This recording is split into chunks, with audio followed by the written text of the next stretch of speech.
keep going, man. Yeah. We all need it, man. Okay, this is EntrePrius Talk. The first one, the inaugural. Hopefully I pronounced that right. I can't spell it. Yep. Inaugural. The inaugural EntrePrius Talk. Because I hate when people talk in fucking Ferraris. We didn't get a touch on that. Oh, but please. Slap yourself. Get the fuck out of... Slap yourself. Man.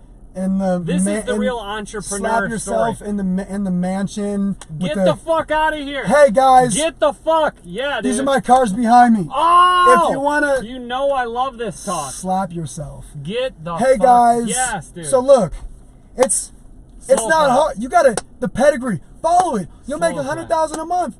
No, you're not. Secret millionaire success. Listen, I'll tell you why.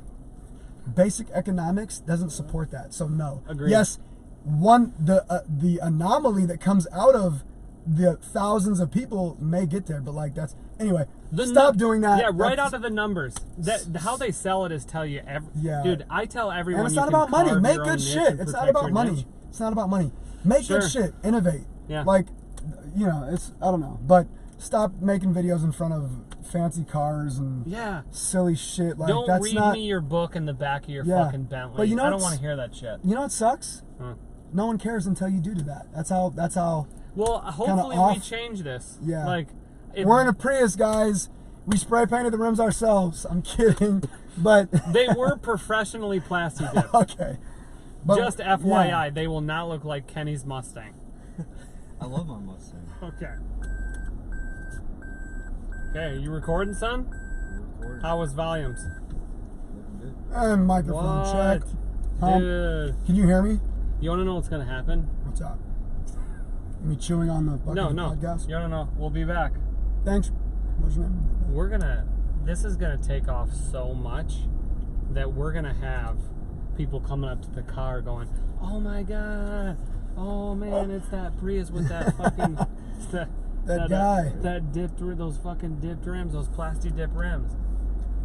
I'm not going to lie. I'm a proponent of the Prius blacked out with the surprisingly cool looking stock under rims, because you have to take off the cap. Yeah. And then it reveals this like amazing little. They're like, what are they, like 13.5s? Yeah, dude, I'm telling you. Dude, I think they're 15s. I'm a fan though. I'm not gonna lie. Dude, I have no idea. When I first bought this car, I had no idea that. I thought those were aftermarket like Prius rims. Yeah, no. Dude, he whipped it. I go, these are disgusting hubcaps. I hope these are hubcaps. And all of a sudden, because I was like, I started Googling on forums and shit. And then it was like, oh yeah, I've got mine plasti dipped. And I go, shit. I did it the first week. Plasti dipped. You spilled it on yourself? Just a couple drips, man. We're good. Save that for later. Okay, so, Ken, we got Ken in the back. Ken. Ken's ready. What's up, buddy? I'd like to kind of touch on quick. Go ahead. Let's finish what you were talking about our team being so amazing. Yeah, no, I was just you invited me to the podcast, so I'm excited. Oh yeah.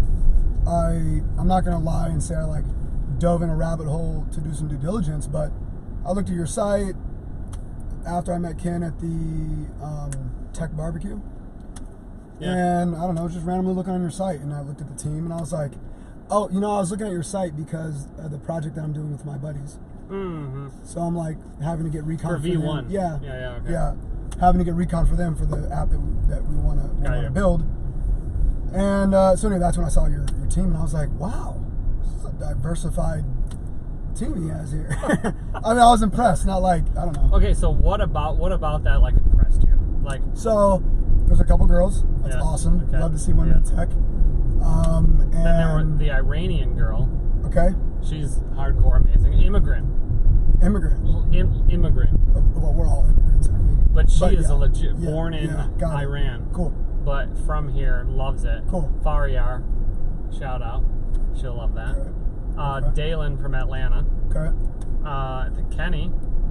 And then, I don't think there's like a color or a face to hire. Yeah. That's good. It's like, can you do this fucking job? Yeah. I mean, a lot of things are proximity, so I get it, right? Like, you hire your friends, they all look the same. Sure. Or similar. Yeah. Whatever, you know.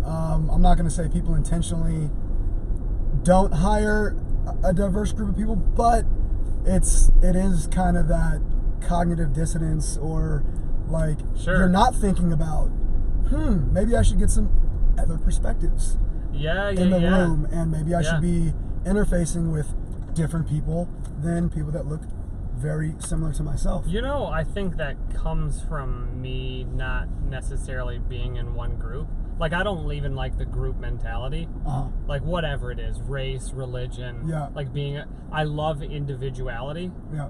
So, like, and sometimes that makes me feel very, very, very lonely. You know what I mean? Yeah. So, like, but at the same time, I network in these groups, and it's like, they're not just all white dudes. When it feels like it kind of is just white dudes in tech. Right. You know? Or even if it's like the Ivy League kids getting everything. Right. You know? Well, which is mainly white dudes, no offense. But, Yeah, right. which is again the same thing. Yeah, I was gonna say. I mean, dude, look, if you look at America, right, the thing that even makes America America is it's built on immigrants. We're not gonna go super back in history. It's built right on immigrants. We're all immigrants from all the continents of the world, right?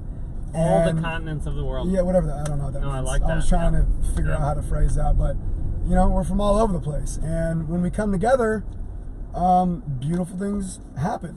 Yep. You know, and so The melting pot. yeah. So the fact that when you look at tech, because we're both in tech, and that's the premise of why we're even talking right now, is it doesn't reflect that, and it's just like, I'm not going to sit here and be like Debbie Downer or just complain, but it's like, fuck, man, let's realize it. Do you find it like it's a struggle to be what you Mixed look race. ethnically ambiguous? Yeah, but brown. Brown. Yeah. Beautiful brown though. Thanks. I appreciate that. There you go. I agree. So, do you feel like it's harder? Or there's other challenges? Yeah, it's always a thought, and then I have to just. Is it a thought? Yeah, it is, of course, but then you just have to like snuff it into a little hole somewhere and say, okay, but fuck that. Yeah, Like, sure. Yeah, I am what I am, and I'm doing what I'm doing. Yeah. And it's either going to resonate with you or not. Sure. And if you're doing good business and you're constantly trying to innovate and make yourself better and utilize resources, then I mean, dude, you knock on enough doors. And things completely agree. The cream will always rise to the top. Or the dark cream. I mean, you know what I mean? It doesn't have to be white cream. Dark cream. I've It can never just even be heard the of that. dark cream, whatever it needs Can to you be. give me an example of dark cream and then relate it to tech? I'm kidding, but no. Look, I can't. Let's go with this for a sec. Can we find an example of dark cream? Does dark cream exist? I guess Mousse, chocolate mousse, motherfucker. Boom. That was good. That was good. All right. You were digging and I thought you were just gonna go deeper. No. And then boom. Boom, I had chocolate mousse. Okay. Right on. This is good. All right, so let's tell Not Boring Nation and EntrePrius Talk what you're doing, what you're building here in LA. Can I just tell you guys, Jeremy? There might be 3 of these guys. All the shit he's doing, I was like, I'm not doing enough. I don't have a podcast. I haven't touched my website in probably 3 months. You know, I mean, we barely got in the App Store. It's just like... Yeah, but congratulations. Thank you. You know? Thank you. I appreciate it. And I appreciate those kind words. I appreciate it. I really do. Version 1 conference, September 28th. We'll release this here in the next week or so. plug. Shameless plug. Can you give us the premise? It is a conference built around non-technical entrepreneurs like you and I, who kind of grind to get... You're not technical. Let's speak. Are you kind of technical? You know what? Can you code your own stuff? No, but... That's all. I do UI UX, and... Me too, but I feel like... I'm not technical. You're right. Well, we're saying this because everyone comes to me and says, "What is technical?" I can't make an app. What is it? Correct. I cannot build a product and put it in the App Store. That is literally the definition of like non-technical. Okay. I can design something, and everyone can design something because everyone knows what an app looks like and feels like. If I gave you a bunch of buttons and a bunch of screens where you were just like, this one or this one, like an eye test, this one or this one, and you just chose them, you could go, that would make a good screen. Oh yeah, I could put like these icons here. Everyone can do that based on their own experience. That's what I'm trying to get our platform to, but it's going to take some time. But that stuff is like free. You can do that, you can learn. The hard part is actually putting it and executing it on a product, as a digital product. I'm going to elaborate on that. Elaborate. And say, not true that everyone can just assort an assembly of buttons and screens to make something that actually has practicality and wait, hold on, makes tell me sense. this though. Okay, so you don't think that everyone can like look at an app and kind of mimic it? I'm not saying that. But if it's a unique idea, then there's nuances. Because I look at a UI, what do you call them? Your UI is kind of different. More like that. That's why I appreciate it, and I told you when I was looking at it, like this is a really cool design. Thank you. Now it almost doesn't adhere to like UX and UI rules. It doesn't, because I don't adhere to rules. Me neither. But it follows like, oh, this menu down here, right? It's gonna be enough to get it forward, to push it forward. No, it's not gonna be like revolutionary. But do you want my app is not gonna be revolutionary? No. The person who's actually thinking about it and going, like, oh, I don't know how to do that. I can't reorganize buttons. You know, there's a menu at the bottom. Put a couple buttons there. Okay. You know, there's these 2 or 3 screens based on, I want it to find people. Oh, here's how I want that to look. You know, based on like looking at an app that finds people. Yeah. I'm saying it will get you somewhere. Valid point. I think I'm just starting to finally realize the importance and detail that UI and UX absolutely entails. Yeah. And after going to numerous tech mixers and events and talking to technical people that do know how to code, and hearing out of their own mouths like, yeah, design's actually the most important. And I actually think that. And hearing that is like, wow, I feel like I've made it. I've got my stamp of approval. Yeah, sure. Hearing from a programmer, an engineer saying design's actually more important because you get the interface, and then as long as you can use a code stack or your programmer can just make that happen, what it's supposed to do, click on a button and it goes here or whatever the function is, then it doesn't matter what code stack you use. But the user looking at an app and wanting to touch the button is the hardest part, and being like, I enjoy the flow, or I enjoy using this app when I look at it. A user, the common user, is never looking at an app and being like, you know, I wonder what this is built on. Is this JavaScript? Is this Python? Oh, yeah, yes. I agree with that. I think they need to put this on React, because whatever, this transition sucked. One needs the other, but I know more. So, for instance, if you could get something functional like this does this, normally when you sell a product, or you're bylining a product, or you're saying, what's the pitch? You normally go, well, it looks like this. You normally go, it does this. So a designer by himself cannot do this. They can just design this. Correct. So without the functionality of something, you have an actual workable prototype that transfers data. Yeah, you need both, and that's what we're kind of getting to. Yeah, you need good design, which is why most of our happy customers, and we've done research on this, come with their own designs. And we have never struck out with their own designs, not once. So that's really cool. If you come with us with 5 screens, we made it look exactly like that and then function within it. So it's just the functionality part that people have that struggle with.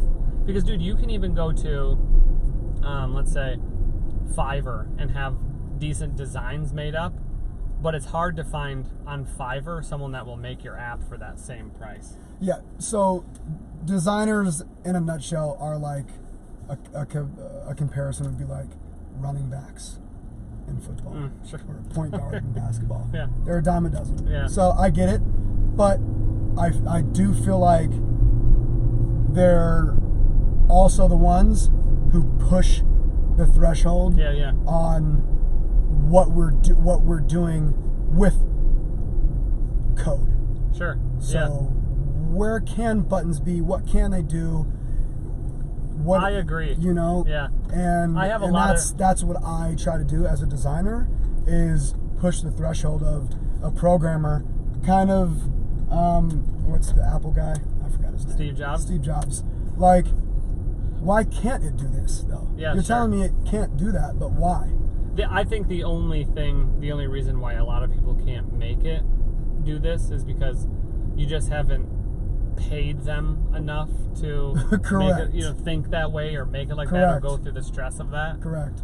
And dude, I've tried to make these fucking things for the longest time with people for help, for favors. It eventually dies out, right? Like all these people that are like, oh yeah, can you do this? Oh, how about equity? Oh, 12 people in. I'm like, oh my God, can you just 12 people. Oh, dude, I had at least 12 or 13 people, 12 to 14 people join my companies, want to be like a co-founder, want to negotiate equity with all their shit. And then, bro, whoa. We're back, guys. We're okay. Little top heavy. A little top heavy. Cool. Little octopus. How are we looking on video? Good. Okay, Oh, fuck yeah, Core. let's keep it going. Core! Oh, We're wait. getting close. Easily. Are we getting close? Are you I okay mean, with that? hey, yeah. I mean, if you feel comfortable with it. You just probably saved me $1,000. That would have kept happening again. Am I an asshole if I like look at this and go, oh, dude, we fucking I mean, scratch that up a little bit? one small lesson.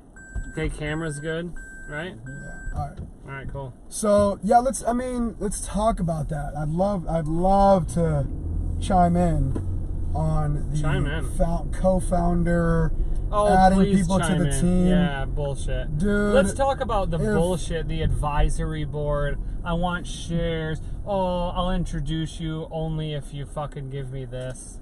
Please go into that. Yeah, I mean, your experience in LA per se. my experience in general. Yeah. So, like, things take time. Yeah. And this has been a project, right? I've been on this full time as a company for just over a year and a half. Okay. It was a project for 3 years. So, like, Shit. project as in mentioning it to people. You know, I built a bullshit prototype on InVision You could have years used ago. If it was around. How long have you guys been around? Or 5 months. if I knew about it. Oh, Core. So, Core only usable by select Correct. group of friends. Right, yeah. But Core. Oh, wait. my new nickname. Core is only usable by select I'm groups? stating that in this video and podcast so that it doesn't become a thing in tech. Got you. So I was listening to this to the Not Boring Business podcast with Jeremy and Core. Don't say that. So that's what I'm saying. I would like to build a company where I didn't need anybody or didn't need them. Yeah. And it's really cool to see that where we've gotten as a company, I've always thought chase revenue, never chase investors. Because I was always chasing investors. And then I was getting the same bullshit. Because maybe I was a little bit ahead of you. When did you start in tech, doing your own entrepreneurial thing full time? My entrepreneurial journey started 5 years ago. So around tech, tech. 2 years. Okay, so just the tech space where you're like investors, pitch decks, all this shit. Yeah. Dude, I go to pitch competition after pitch competition. I'll never win one because I'm just a little too weird. You know what I mean? I don't do what they're expecting me to do. Right. And that will be very clear when we release one of these videos that when I was pitching at Google. Can I chime in real quick? Yeah. So that's the other funny part about tech. Oh, we want different. And we want innovate. We want the next biggest thing. Sure. And blase. And then you do your due diligence, you look at these portfolios, you're like, SaaS, enterprise SaaS, enterprise SaaS, enterprise SaaS, enterprise SaaS, Yeah, sure. biotech, Right. enterprise SaaS, cloud storage. You're like, Yeah. Right. what? Yeah. What are you?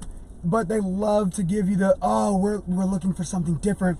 But yet, do you really want different? Do you really want risk prior when it's pre-revenue? Do you really want the person who's put their neck on the chopping block to innovate, yet just doesn't have the traction yet? What do you really believe in? Does technology really believe in innovation, or do they believe in, oh, cool, we're seeing the revenue, now let's get on board, and then, act like, I mean, if you just look at the landscape of investing right now, Okay. early stage investing is few and far between. It's almost non-existent. I mean, early, like napkin idea or shit, even prototype. Hey, I'm a solopreneur. I have a solopreneur. That's that's early stage. Yeah. We like to see a team. You know how hard it is, like you just said.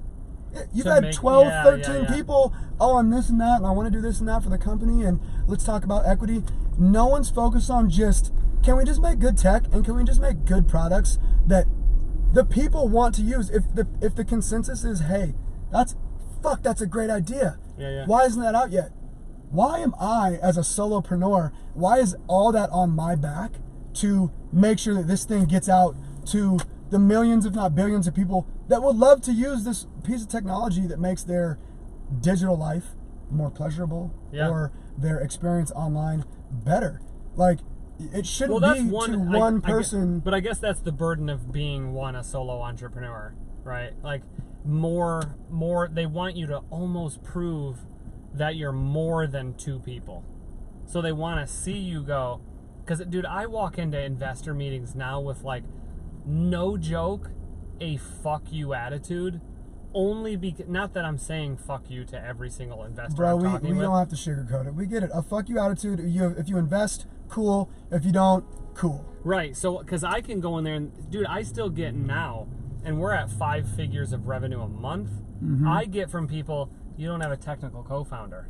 And I think to myself, I've gotten past the point of needing a technical co-founder. Right. I've legitimately, what more can I show? Oh, you can show us that you can get to 100K. So you would want me to get to 100K in monthly recurring revenue in order to show you, what would I need you for? Oh, to grow really fast.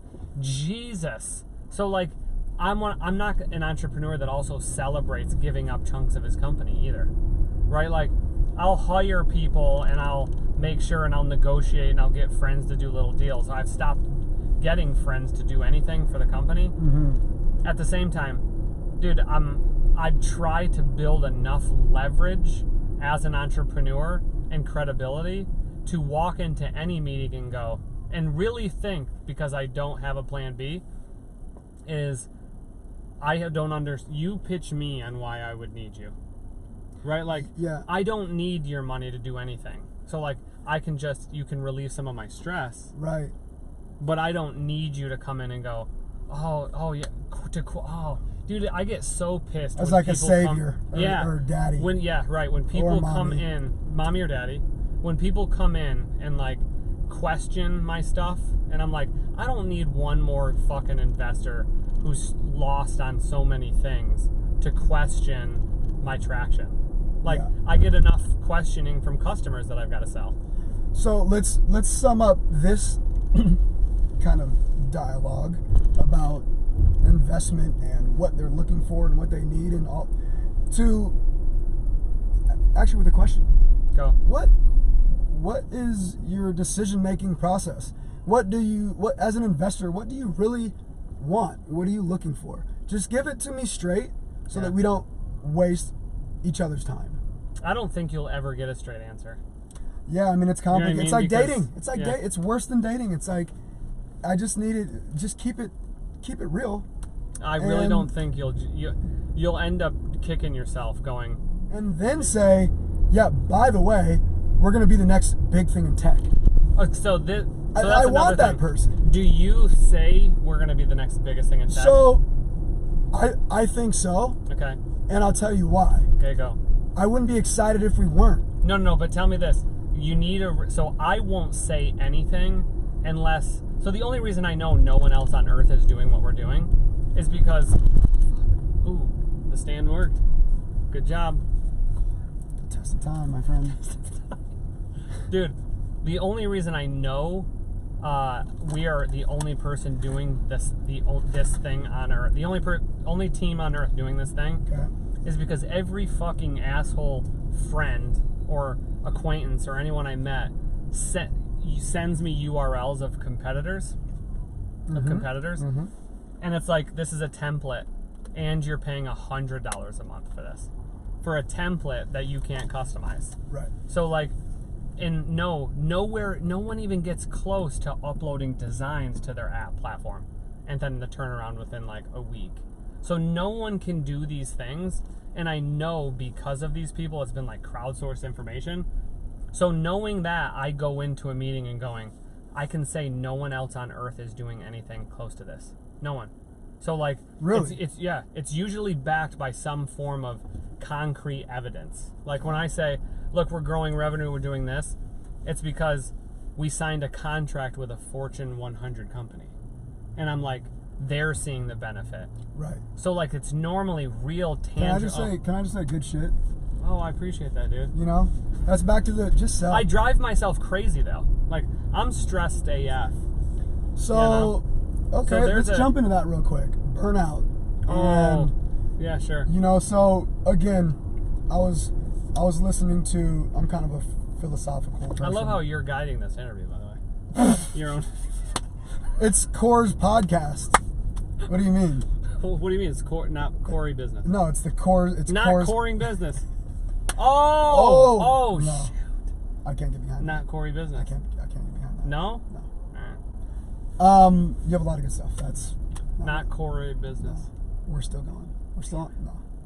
So I'm gonna make it happen. yeah, I am leading this interview though. I'm a natural leader, man. Yeah, there you go. No, so I forgot what we were talking about. Oh, stress. Stress. So Burnout. yeah, that's the other thing. It's part of the dance. Yeah. Oh, can you be more than one person? No. Like, why would you want me?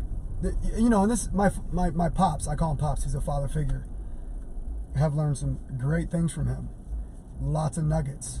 And you know, one thing, I'm not gonna say I fully adopt this, but be good at one thing. You know, or at least be good at one thing at a time. And I think that is somewhat true. Like, Sure. be present, focus on what you're doing at that point in time, Yeah.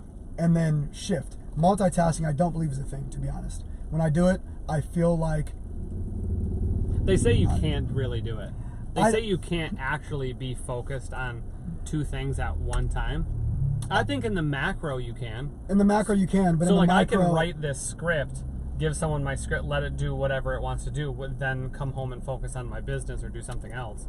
So like I do totally agree with multiple that. things. So that takes me back to, why would you want? I don't want, especially my investment, okay, my workhorse, right, or jockey, Yeah. to be stressed out. Sure. Like, yeah. yeah, some pressure's good, you know, and I agree to that in a sense, but it's business overall, and especially tech, is driving people into the ground. And if you read, look at the articles, and you look at, I just moved from the Bay Area, San Francisco, and like, people are stressed out. Even just, well, of course, just the workers, Yeah. but the people behind the ideas are stressed out. That is not the point of How do you handle of your stress? innovate. Like, how do you handle Dude, it? I try to stay balanced. I work out in the morning. I try to meditate a few times a week. Sure. I'd love to do it daily, but you know, we're not perfect. So But you don't got that time. no, I won't say you don't have time. I don't have the discipline. There you go. I don't have the discipline. Yeah. You have all the time. You have all the time you need to do whatever you want to do.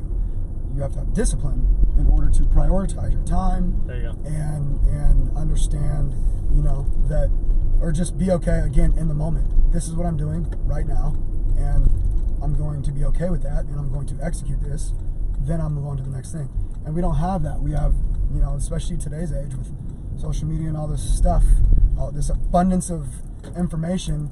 There's just a lot going on, so you're constantly preoccupied with shit that you shouldn't be focused on. But yeah, you gotta be balanced. And so, you know, no, it's not worth it to just drive yourself into the ground just to get cool idea out there and hope that it becomes something. It's not worth it. It depends on how you're driven, though, right? Like, I don't know. I always say this, and I say this probably more than I say anything else, but like, I get so addicted to like seeing this like pop up with like the Stripe banner. You know what I mean? And like, there's a charge going through.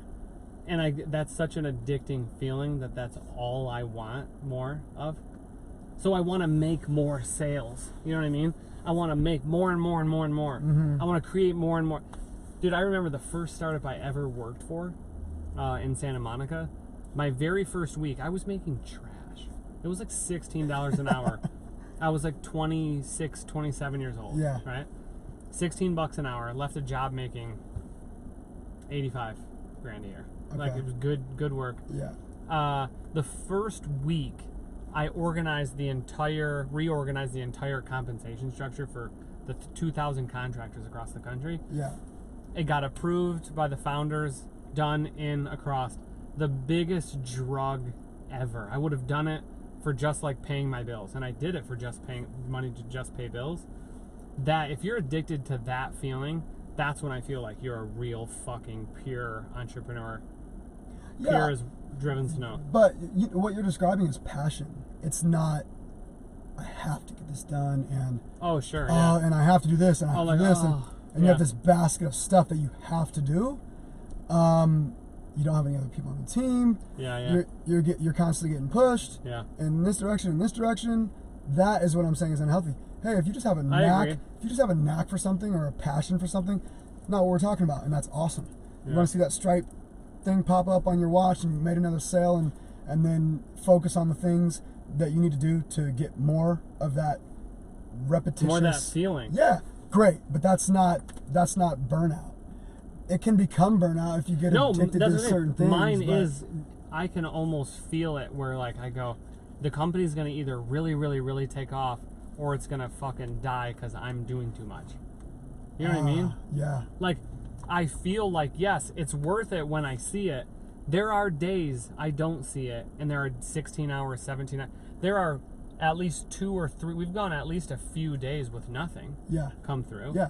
And those 3 days add up, and I'm like, dude, I just worked fucking 16 hours a day. I don't have any fucking... I've gotten 3 hours of sleep a day, right? And you're thinking, I haven't seen this. Now I'm burning out. Some of these customers are pissed. I don't have a customer support person yet.